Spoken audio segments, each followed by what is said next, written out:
Some of them, every track is different. Some of them are faster than others. I have been clocked at 88 miles an hour, pushing the threshold.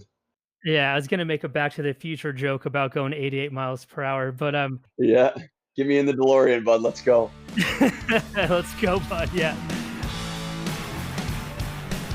Hey, welcome to the Gifted Conversations, where I'm talking to people who are sharing their gift with those around them and the world at large. Today, I've got my buddy, two-time Olympian Jayson Terdiman. He represents the USA in the sport of luge.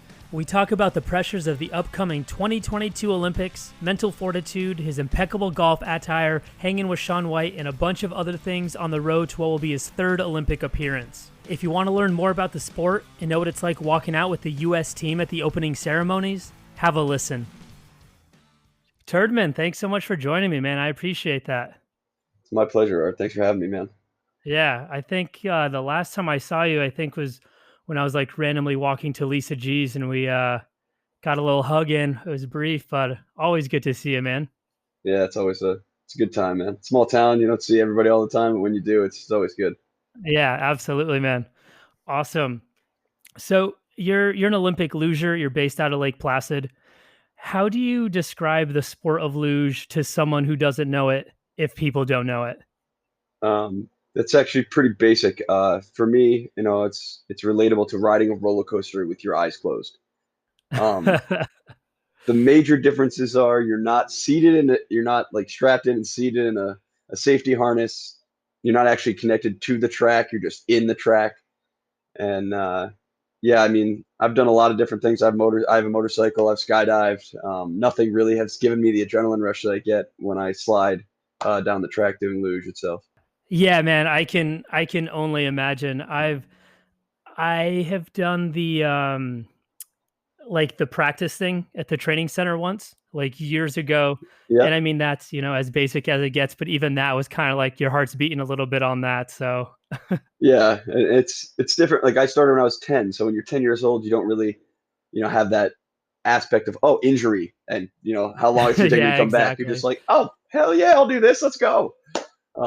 So I think that makes it a little different when someone that's a little older just tries the sport for the first time. It's like I could get hurt doing this, and like it makes people nervous and really gets the heart pumping. And I think that's a nice little adrenaline rush that like when people even get the smallest little glimpse of what luge is that they can experience. Absolutely, man. No, it was super fascinating, and it's cool to have kind of grown up around luge. Like my dad's good friends with Dimitri, which is actually why my parents even came to the States, and more specifically to Lake Placid in general. When you first started out, you're based out of somewhere in Pennsylvania, right? Or at least your hometown. Yeah, my hometown. My parents they still live in Berwick, Pennsylvania, small town outside of the Scranton area. Gotcha. So when you're talking to them about pursuing luge and wanting to be a part of that, were they supportive? Were your friends supportive? Absolutely. I mean, yeah, my parents were and have been and still are my number one supporters. Day one, when I was just starting and I was in the development program, my parents would have to drive 6 hours to drop me off here in Lake Placid and then get right back in the car and drive 6 hours home, so they weren't skipping God damn. multiple days of work at a time.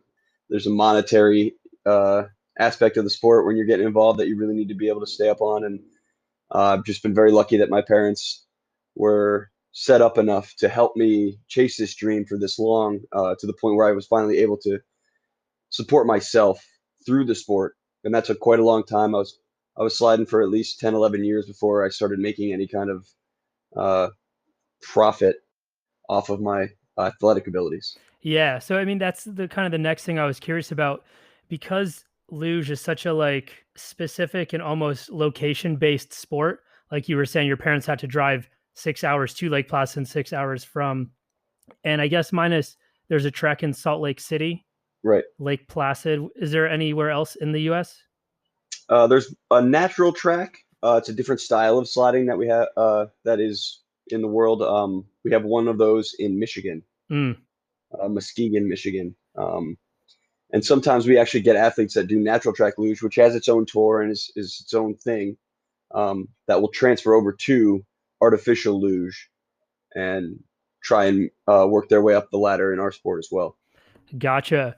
So because of its specificity, how do you get people to join luge or get people interested in it?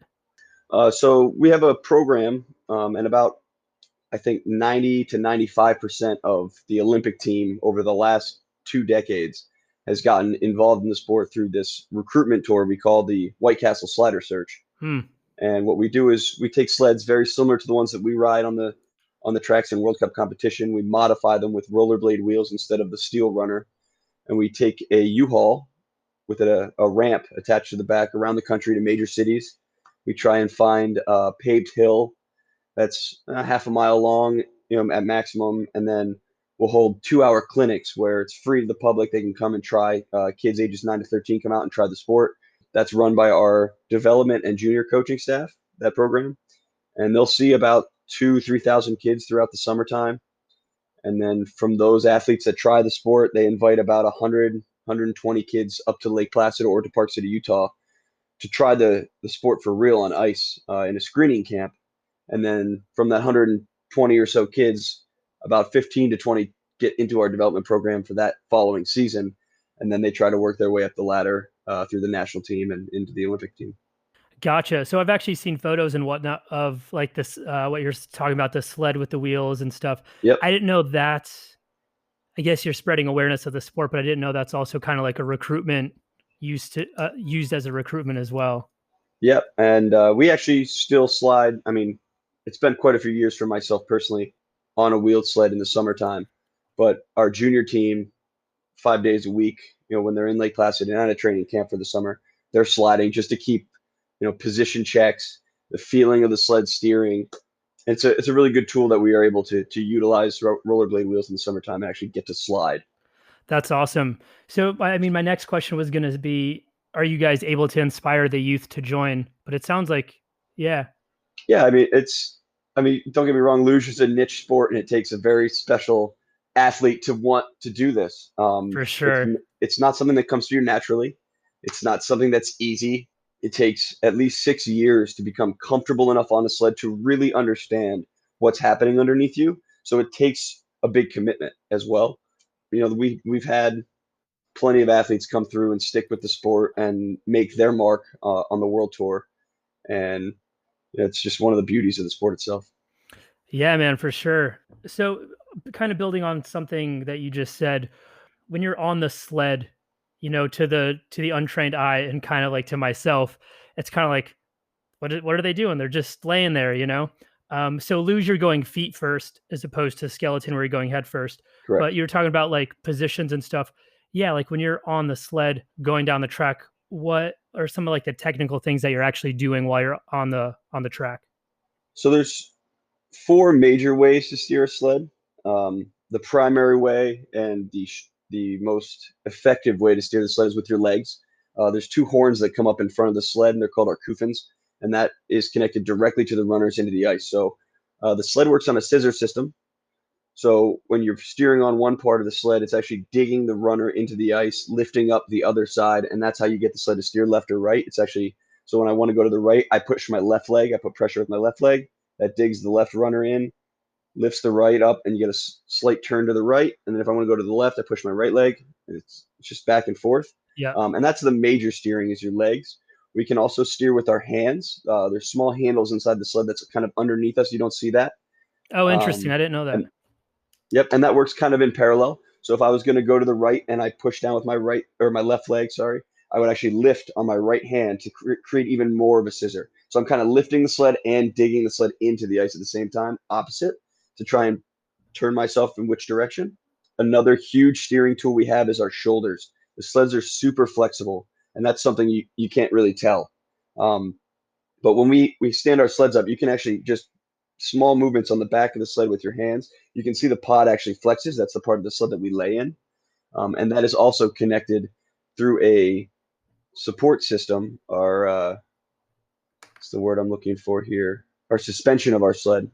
So if I were to, our sleds are so sensitive, and mine specifically, that when I dig my left shoulder down just a little bit, it actually causes the sled to scissor and go left. So that's a huge thing, is body awareness for us. The fourth and final way to steer is just rolling your body one way or the other when in a corner. It's very important that we keep our weight down the curve. So when you see an athlete going into what will be coming into a right-hand turn, the athlete will actually look down their body, down their shoulder, and that actually pushes the sled slightly to guide onto the corner and pushes pressure. And we deal with a lot of pressure in the sport, centrifugal force.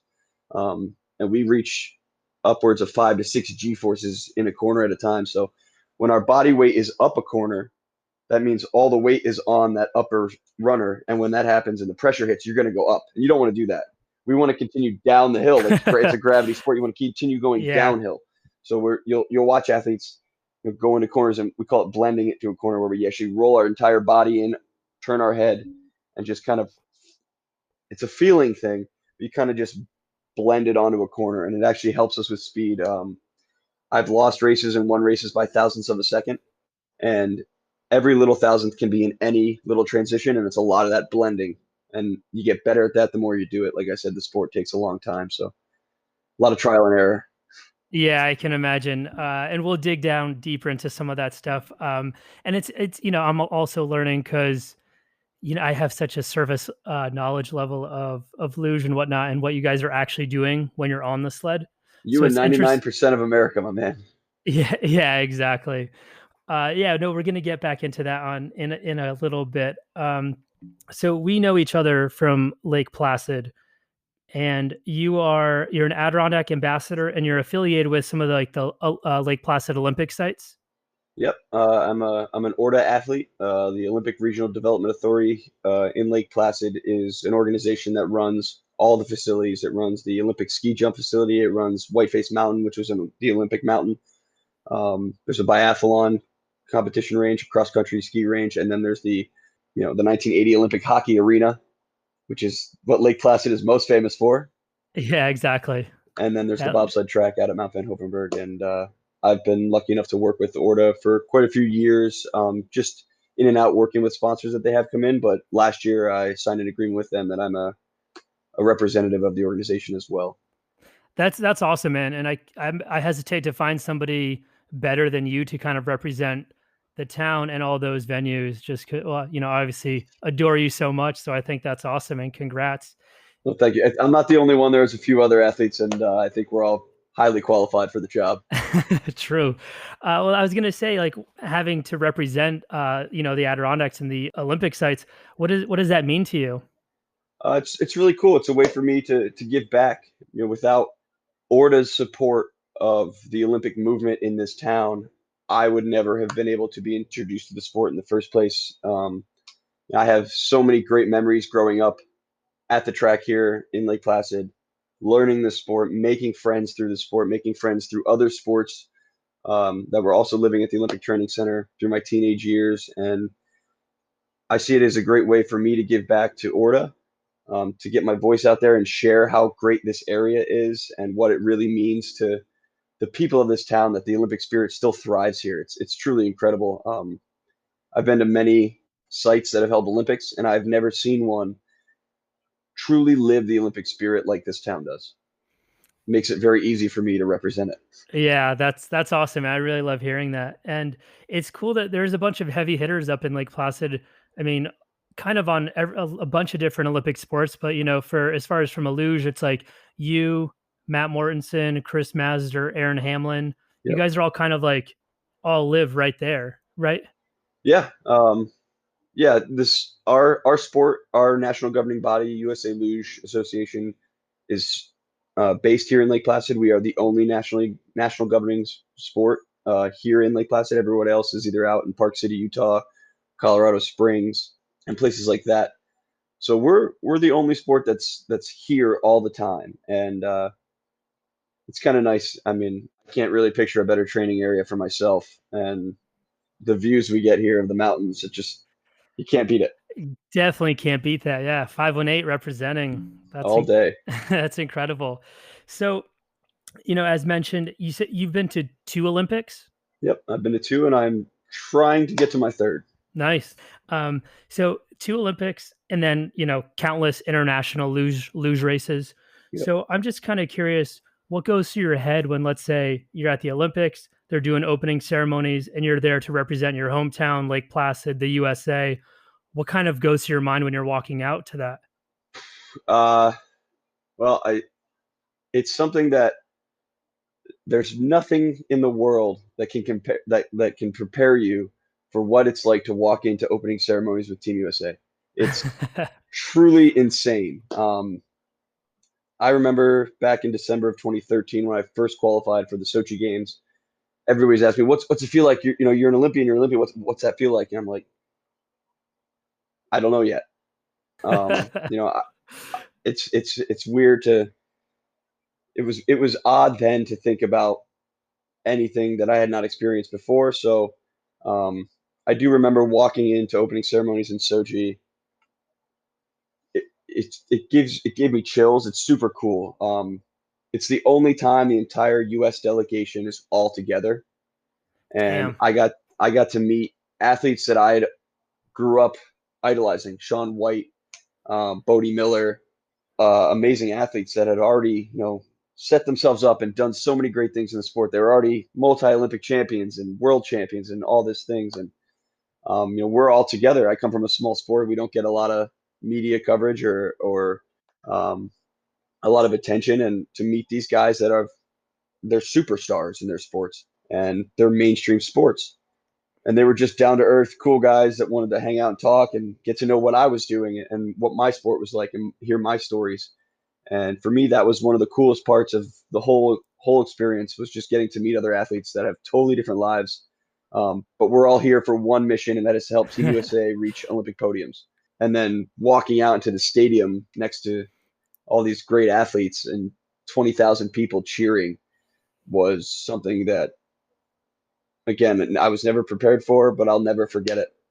It's definitely ingrained in my mind, and getting to do it twice now, again in Pyeongchang, super cool. And I'm really hopeful that we get to hold the next games in Beijing, China, because they had a small 20-minute presentation of what they're planning to show us for their opening and closing ceremonies at the closing ceremonies for Pyeongchang. And it was amazing, martial arts and dance and music I'd never heard, and Oh, wow. it's a whole other culture shock. So I'm hopeful we'll get to hold those games, and I'll get to be there and get one more crazy full on experience that I'll never forget. Oh, man. Yeah, I'm like, kind of like I have the chills just kind of hearing it. I remember watching the games, and when you posted that picture of you and Shaun White just hanging out at the ceremony, I was like, dude, this is insane. So It I've, was been rooting you on unreal. forever. Appreciate it. Yeah, that was super cool. I got to meet him again a few days later. He came into the village, and it was actually when Erin Hammond was competing on her second day of competition, which ultimately led to her Olympic bronze medal. So badass. Um, Shaun White was between heats. He was between heats in his uh, snowboard halfpipe, and he had like an hour to kill. So he came in the village and sat at the athlete lounge and watched luge with me, and was asking me questions and learning about the sport. And like that for me was my favorite part of Sochi. Like that was the coolest experience. This superstar Shaun White's in here chilling with me the day before I compete, learning about my sport. I mean, I'm smiling as you can see on the video, but I'm just smiling just listening to that story. That's so incredible, man. And what a surreal experience, both the opening ceremonies aspect and hanging out with superstars that are kind of curious about what you're up to and asking you questions. That's insane. Yeah, it was really cool and surreal, and I remember watching him on MTV Cribs back in the day. So Yes, for me, I was just starstruck at it all. Like this is so cool. that's incredible. So you touched on this earlier when you're going down. You guys reach up to like what, 80 miles per hour going on the track? Some of them, every track is different. Some of them are faster than others. I have been clocked at 88 miles an hour. The Oh man, fastest, the fastest recorded speed in the Guinness World Record books is 96. But I believe that people were reaching like 99 right before the Vancouver Olympics in training. god damn, Yeah, it's that's insane. pushing the threshold. Yeah, I was gonna make a Back to the Future joke about going 88 miles per hour, Yeah, but get me in the that's DeLorean, bud. Let's go. let's go, bud. Yeah. So, and again, because I don't know shit about what you're doing on the sled, but you're going, 70, 80, 90 miles per hour. You're doing all these things on the sled. Do you ever get a moment when you're on the track where you can like zone out for a second? You're like, oh, I wonder what I'm gonna have for dinner after this, or is it like every last millisecond you're on that sled, it's total concentration? Both. Um, That's so 100%. crazy. 100% of both. It's For sure, what we do is dangerous. I mean, people get hurt all the time. We all, I mean, at my level, at the level that I compete at, everybody's been doing the sport for a very long time. We've all been in predicaments before. We've all crashed a million times. We've all hit the walls, but we've also learned from each mistake we've made, and we understand that if the current corner is coming at us and we're going in the wrong way, all right, here's the primary we were planning on doing this, but we also have backup plans to fix any issues that we had going down the track. At this point in my career, it's a lot of mental prep before, so that I'm making sure mentally I'm primed to go, my physically I'm good to go. But once I pull off the handles and I'm going down the track, I shut my brain off Jesus. the best I can and let my body, like, I've been doing it for long enough. I've taken tens of thousands, almost probably hundred thousands of runs, and I know what to do. My body knows what to do. I just like when I'm in a corner and I think about where I want to be, all I have to do is think about it. My body starts working. Yeah. Um, and that goes along with it taking a lot of time in the sport to get comfortable. It takes even more time to get so comfortable you don't think while you're doing it. Yeah, it's like mastery. Once you've done it X amount of hours and runs, your body just kind of knows instinctively what to do and where to go. What And there's every track has different corners, and no two corners in the world are the same. So it's kind of weird. Like when I go to a track, I'll walk the track and I'll look at it and I'll be like, okay, this looks good here. And this is normally I'll read through my notes about previous seasons on how to drive the track, and I'll say, okay, in 2015 it was built this way, and this is how we steered. And now in 2017 it was built a little bit different, and this is what worked. So we go in really mentally prepared, ready to go. We do a lot of visualization prior to going, so that way we are able to shut our brains off and just let ourselves react on the way down. I didn't know so much. I mean, I guess it makes sense to be so meticulous where you have to walk the course and take notes from this year, that year to be like, just to kind of prep yourself. How long is an actual race? So in men's singles and women's singles, World Cup competitions and World Championship competitions are 2 run format. It's 2 runs combined time, and doubles is the same in the World Cup and World Championships. And then in the Olympics, it changes for singles, men and women. They take 4 runs combined.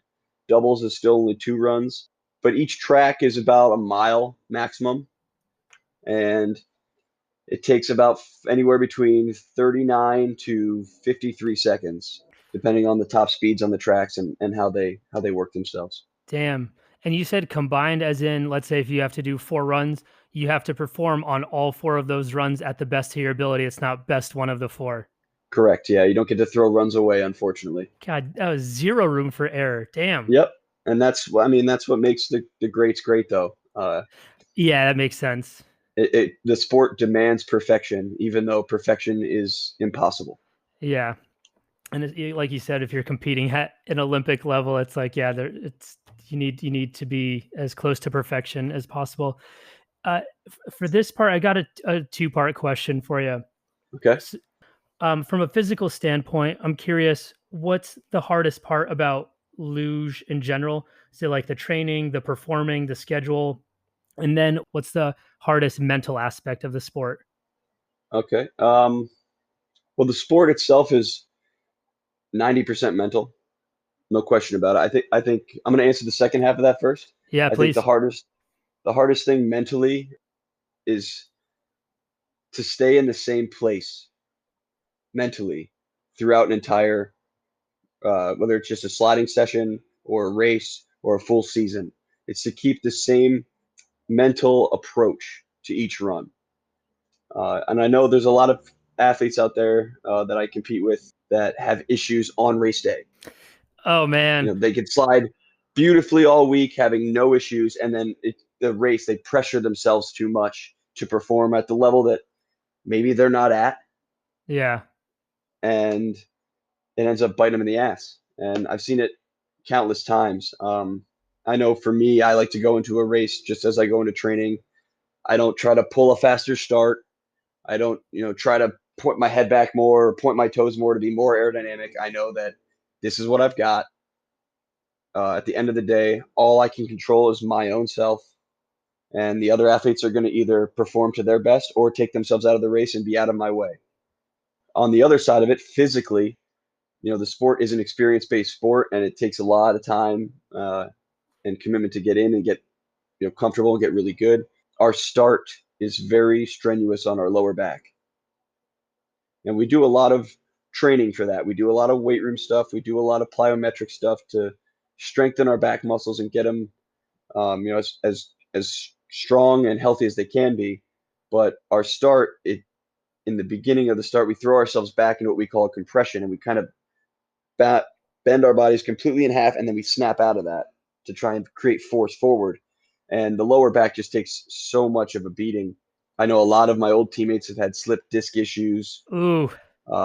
I've been very proactive early in my career because I got to sit and watch the older athletes get hurt that way. So I took a very proactive approach and got myself with the right people, chiropractor wise, massage therapist wise, just to make sure that my body doesn't deteriorate.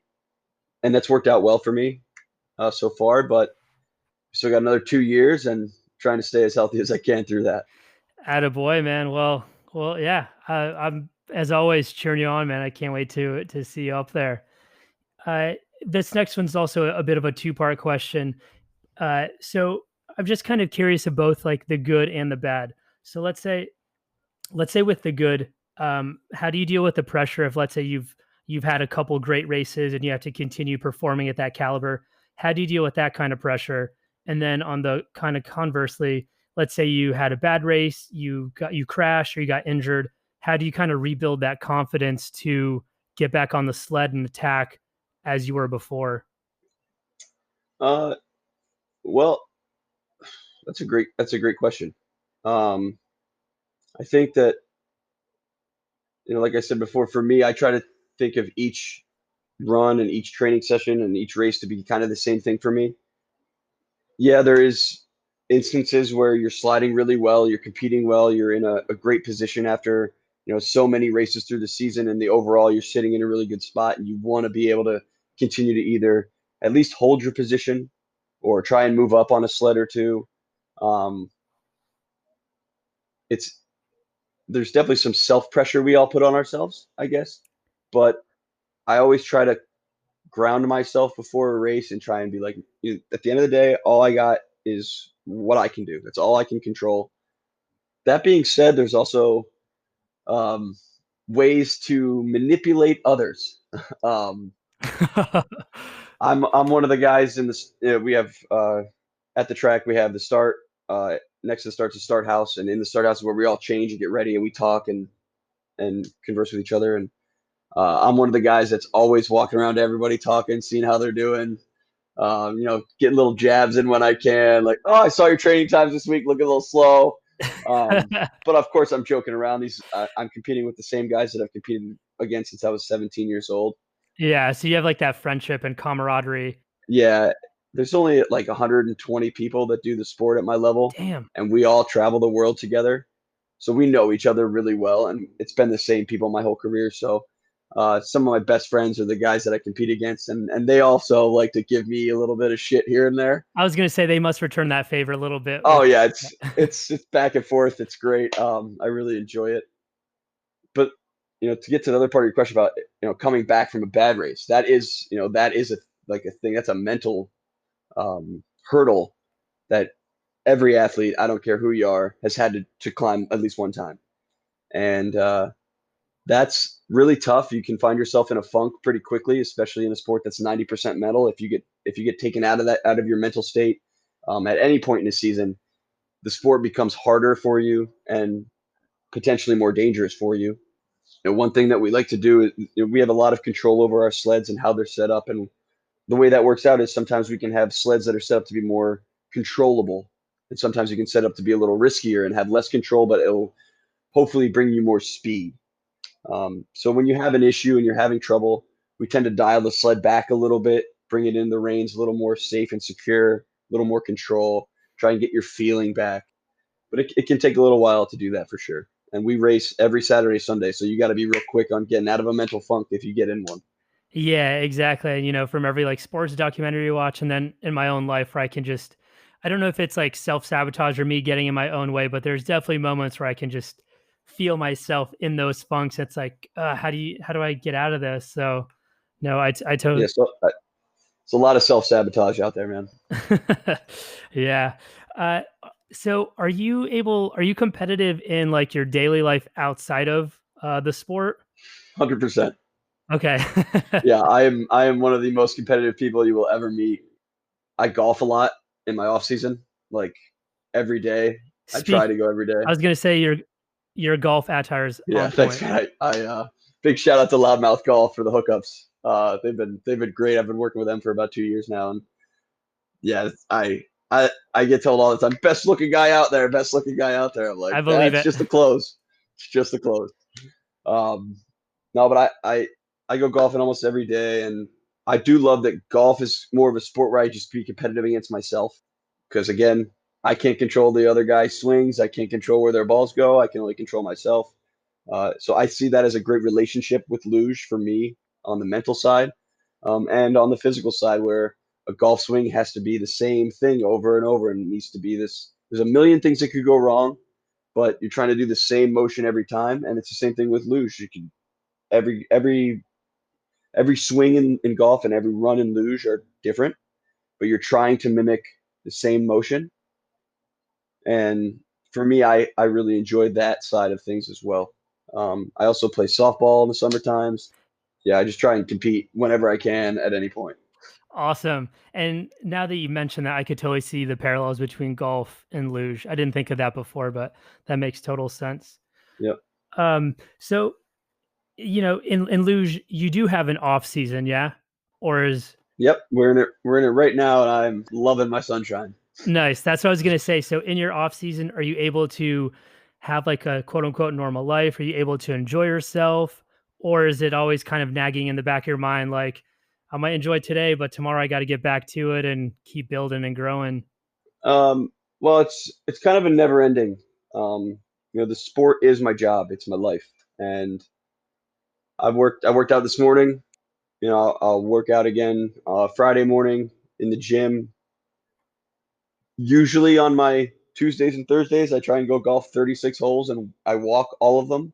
So that's almost 12 miles. So that's a good workout as well for me. Damn. Um, but yeah, I mean, it's sports a labor of love. There's really no off season. Like essentially, we are representatives of not only ourselves and our families and our communities, but the organization, the Luge organization every day. So we don't really have days off per se, but we have recovery days, which I truly enjoy. I bet, yeah, and I can only imagine how much needed recovery days are with I don't know, like weight training and this and that, just the never ending demands of the sport in your life. So Yeah, and you got to think of, for us, it's not just, I don't want to just be the best in the US. We want to be the best in the world.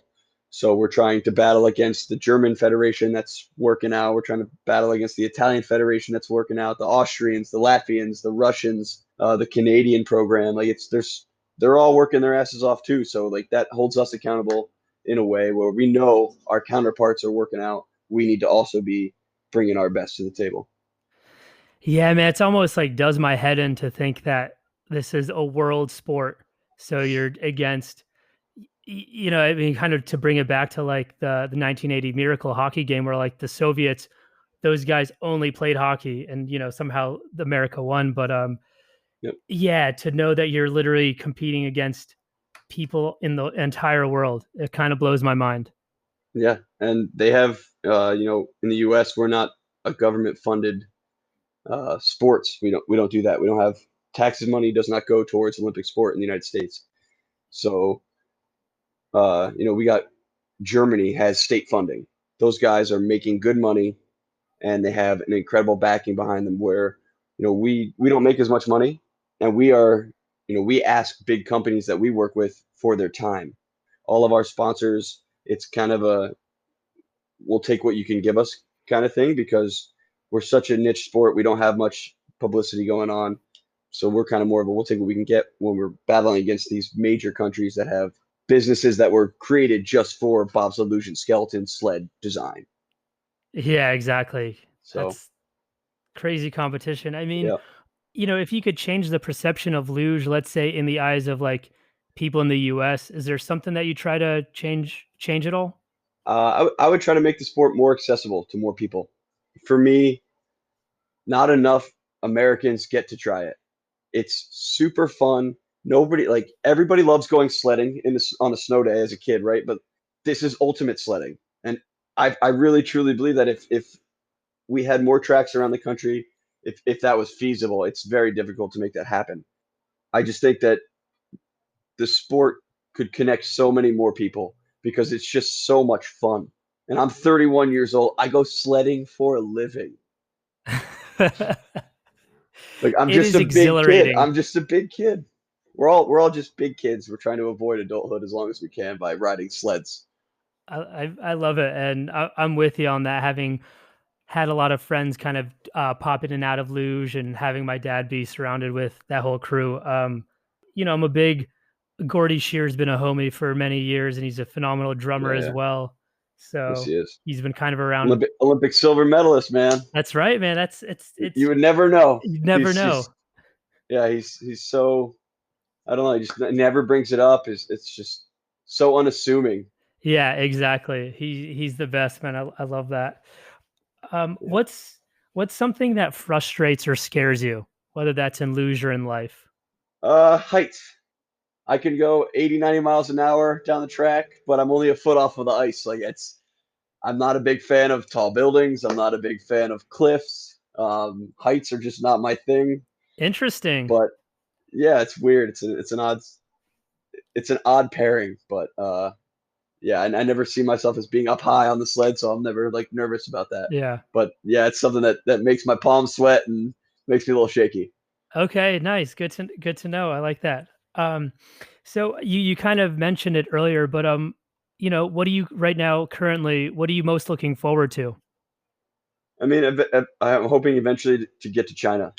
That'll be that'll be cool. I've never been to Beijing. I really enjoy the part. My one of my favorite parts of the sport is the abilities that we get to go and experience all these different cultures. I'm really looking forward to hopefully getting the opportunity to enjoy China at any extent. I've been around the world quite a few times, and that's always been a bucket list place for me. So I'm hoping that after all this craziness with this pandemic that's going on, that everything finds some kind of normalcy again, and we're able to go there and test that track and compete there. Because also for me, that's the last new track in the world. That's the last one for me. That will be the last track. That'll be my final first track. Wow, that's crazy. Yeah, so that's something I am really looking forward to is to getting on a whole new set of corners on some new ice that's never been ridden before, and experiencing that for the very first run. I that is so cool. That sounds so fascinating and amazing. So good for you, man. The Winter Olympics, if all is on schedule, is for 2022. Yep, February of 2022. Gotcha. So, you keep mentioning that you have to kind of like you're working towards that and whatnot. So, even if you've been to the Olympics X amount of times, no matter what, you still have to requalify. Yes. Yeah, we don't have any grandfather clauses where if you've made it in the past, you're in this time. It's a qualify or don't. Yeah. So, can you just kind of describe a little bit what that means to qualify and like kind of what that entails in general? So for luge, we have a tier system, and that will kick in the year of the Olympics. That's a 2021-22 season event. But our actual Olympic qualification process starts this coming season. We have what we call a pre-qualification slot. There's only one sled from the country that gets that position. So that's either one male single, one women's single, or one double sled. Wow. So that's all based off of this upcoming season's either World Championships finish, the test event in Beijing, or the overall standings from the World Cup season. And you need to be in the top three in one of those three things. And if you are, and you're the highest ranked American that has done that. So if there's two sleds that have somebody gets a third place at World Championships and somebody gets a third place in Beijing at the test event, they are equal. So neither of those sleds will qualify. But if someone gets a silver and someone gets a bronze, then that whoever got that silver medal will uh, be the pre-qualified spot, and then they don't have to worry about a full qualification during the following season. They just need to validate it with a top five anywhere. But for the other sleds, when we go into the Olympic season, it's all based off of a tier system, and that's based off of our World Cup finishes. So we have about 4 or 5 races before Christmas, the Olympic season, and from those 5 races, you need a tier system, and we have an A tier is a top 5 finish. A B tier is different in each category: men's singles, women's singles, and doubles. It's a little different because the fields are different sizes. But the A tier for everyone is a top 5.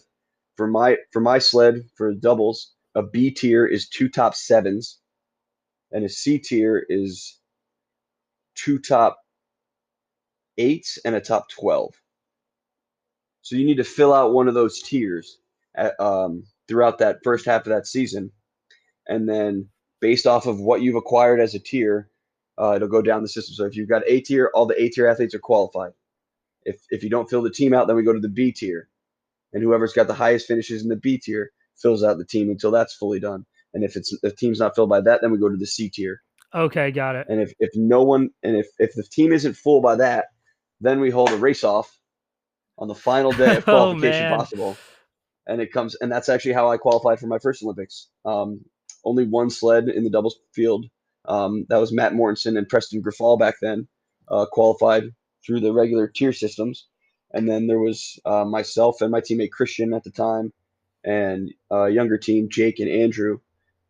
We had to have a final day race off after racing in the morning in a World Cup, and no one qualified. The 2 sleds hadn't qualified. We had to go back in the afternoon and have a 2-run all for nothing. Oh my God. That was stressful, but Yeah, just hearing you say that. yeah. But Christian was 12 years my senior, and very experienced and really knew what to do and understood the mental game. He kept me calm, and we destroyed the other sled in that race off. It was over a quarter of a second, which is forever in my sport. Yeah, I was gonna say if you're counting milliseconds, yeah, a quarter of a Yeah, second's huge. yeah. It was an enormous victory for us, and one of the coolest moments for me. I knew I made the Olympic team. That was really cool. God damn, man, that's insane. Yeah. I love hearing that. December. It was a Friday the 13th too, so I love me some Friday the 13th. Yeah, that's a good luck date. Yeah, I'm good with that one. Are you for the 2022? Are you doing singles or are you just doing doubles? Just doubles. Yeah, I stopped doing singles when I turned 20. And that's the age where we go from our junior tour to our senior tour, and that's where most athletes make the decision on what they would like to specialize in. I'm a smaller guy. It's a gravity sport, so my 155 pounds isn't going to really do well during a mile-long track race with gravity pulling against somebody that's 220. Dude, I've seen some of the luge guys, and some of like the Big bigger guys. ones they're intimidating to say the least. Yeah, for sure. So is your partner Chris Mazur then? Right now, yes. So I've competed in 2 Olympics with 2 different partners, and now I'm on to my 3rd quad. We call them the 4-year span of the games, with my 3rd partner at this level. Gotcha. And I don't want to s his d too much, but this is maybe I'll cut this out, and this is just for personal things, because he was the silver medalist in shit. When was that? 2018. Yep, in Pyeongchang. Yep. Are you guys? Is there a lot of eyes on you for the doubles thing, or is that a little less?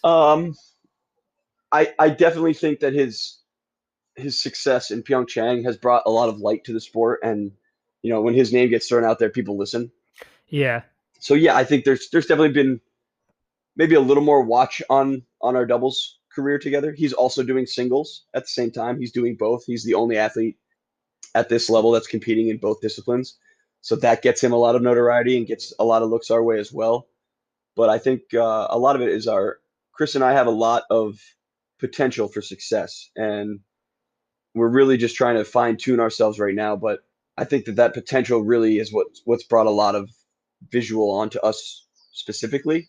But when someone says, Olympic silver medalist Chris Master, people pay attention. Yeah, exactly. So Uh, well, as mentioned before, I'm rooting you guys on, and it's cool to it's just cool to be able to like talk to people like you and be homies and know that you're doing this thing that is on such a high caliber. It's really impressive. I mean, we're all normal people that just like to do something a little different. That's all it is. Oh man, yeah. What's a life lesson or lessons that you've kind of learned directly through luge? Um, that's easy. The biggest one for sure. Nothing's ever going to go the way you plan. I mean, you can have everything to the second planned out. Doesn't matter. Something is going to go wrong, and you need to be able to adapt and roll with the punches. And that really has helped me through my career. That's one of the first things they tell you when you go in the Olympics, because the Olympics are a very planned thing, man. There's bus systems, all these things are set up. You know, you got to be here at this time and there at that time, and you get there, and the bus isn't there, and you've got to figure it out. So like for real, I think the most important thing is just being able to handle the punch, knowing that things, even if you're the best planer in the world, there's going to be a curveball. You need to be able to adapt and overcome any challenges in your way. That's been my favorite saying for a while, adapt and overcome. I think that's awesome. So it's interesting and awesome to It's hear that. it applies, in my opinion, to every part of life. Yeah, I totally agree. So you mentioned, some of like the heavy hitters that are in Lake Placid, and then while you're at the Olympics, you're meeting some really high profile people, and you kind of have the eyes of like the entire world on you. Yeah. Do you get intimidated meeting these high profile people or in these competitions anymore, or have you kind of got that under control? Yeah. It definitely the first time I met anybody, like that first time I met Shaun White, I was like a little schoolgirl, like, oh my God, it's Shaun White. Ah. Um, now not as much. I think, when I'm at events where I'm meeting these people, we all know that we're all there as athletes from Team USA. So we kind of already know each other a little bit. Granted, I don't know their stories, and I'll always have questions and want to know what their experiences are. It's gotten easier to just go up to these higher profile athletes and be like, "Hey, man, huge fan. You know, I'd like to pick your brain." 9 times out of 10, everybody's like, "Oh yeah, I got 5 minutes," or Yeah, maybe we catch a rain check, or here's my number, and we can catch up later or something like that. So it's really cool. that's dope, man. I love that. It's cool to hear that, and just seeing some of the people that you've been able to hang out with, and the fact that there's like that mutual respect between you.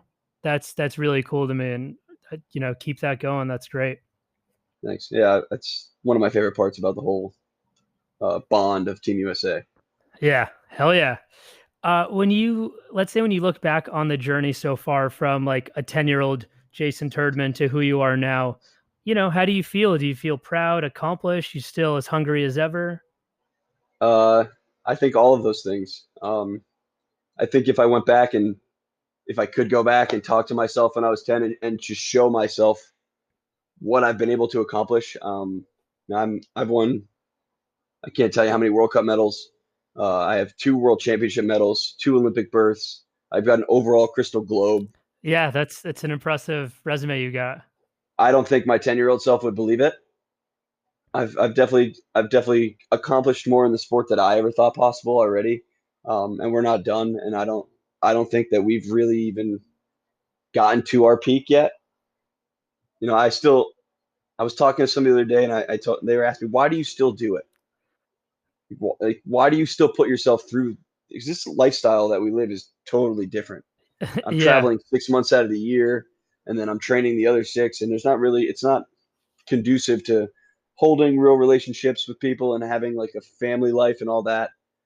And I told him, I go, well, there's still that 10-year-old inside me that wants that Olympic medal, and I've got one more chance. So I can't let him down. uh, And I think that's the first time I've ever said it like that to somebody else was just the other day, and I don't think I could find a better way to say it. yeah, that's powerful, man. And 2022, let's go, man. You got this. One more, baby. That's right. um, and just a couple more. What's a successful life look like to you? For me, it's just when you can. For me, success to me is just when you can wake up in the morning and be at peace with yourself for what you're doing in your day, with what you're doing with your life. I think that's success. You've cultivated a lifestyle for yourself that's number one, what you want to be doing, and number two, it's something that you're happy to be doing. The sport isn't luxurious. It's a lot of grind and a lot of hours that people don't see, and a lot of sweat and a lot of blood and tears and things like that. But I love every aspect of it. And I think that that's, essentially for me, that's how I breed my success. It's got nothing to do with medals. It's got nothing to do with awards. It's just I can wake up every day and be happy that I get to go train to be a professional sledder. That's success to me.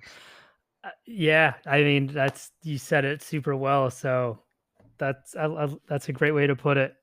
I like that you say professional sledder as well. Yeah. Sleigh rider, tobogganer, Nice, yeah, a couple different ways. absolutely. So with what you were saying, where you've made some medals, you've met some really great people, you've gotten a chance to, work with some kids to kind of help inspire them get involved with the sport. Are you happy with the contributions you've made to the sport so far? So far, yes. I think there's a lot more to go. There's definitely a lot more that we can all do as luge athletes and within our organization to still spread the sport to more people. Um, I think the thing I'm most proud of, that I've been able to give back in a way is that we have two kids right now, Emma and Gavin. They're from my hometown and they are in our development program. Oh wow, that's huge. And yeah, my mother and I started a nonprofit after the Sochi Games, called the Comet Foundation in pursuit of excellence, and it's something where we give scholarships to kids from my hometown area that are trying to do something different. And we were actually able to bring the slider search that I had to travel 4 hours to Syracuse for when I was 10 to my hometown. We brought it 4 straight years there, and we've had hundreds of kids from my area try the sport, which they never would have gotten the opportunity to otherwise. And we've had a few kids come up and through, but right now we have two kids in our development program that are looking like they're going to continue to progress and move up the ranks, which is cool for me. And it'll be another thing like when I'm done and I retire. That's an interest for me to stay involved and keep watching the future generations in the sport continue to hopefully do better than I ever even dreamed I could have done.